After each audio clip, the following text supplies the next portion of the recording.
ఇక తెలంగాణ స్పీకర్ కు పార్టీ ఫిరాయింపు ఎమ్మెల్యేలు ఇచ్చిన సమాధానంపై స్పందించారు మాజీ మంత్రి జీవన్ రెడ్డి. రాజ్యాంగ నిబంధనలకు అనుగుణంగా ఎమ్మెల్యేలు ఇచ్చిన సమాధానాన్ని స్వాగతిస్తున్నామన్నారు.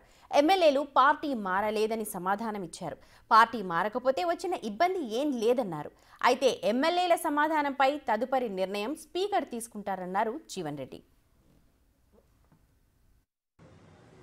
ఏ ప్రజాప్రతినిధి కానీ చట్టసభకు ఎంపికైనటువంటి వాళ్ళు ఏదైతున్నదో రాజ్యాంగ నిబంధనలకు అనుగుణంగా వాళ్ళు మెదలాలి. మా మిత్రులు ఏదైతున్నదో మేము రాజ్యాంగ నిబంధనలకు అనుగుణంగానే మెదులుతున్నాం, మేము పార్టీ మారలేదు, మేము ఉన్న పార్టీల్లో ఉన్నాం, మమ్మల్ని ప్రజలు ఎన్నుకున్న పార్టీల్లో ఉన్నాం అని చెప్పంటే సంతోషం నాయన, వి వెల్కమ్ ఇట్. ఎవరి పార్టీలో వాళ్ళు నీకు ఇంకేం కావాలన్నాయి, నువ్వు అదంటున్నావు.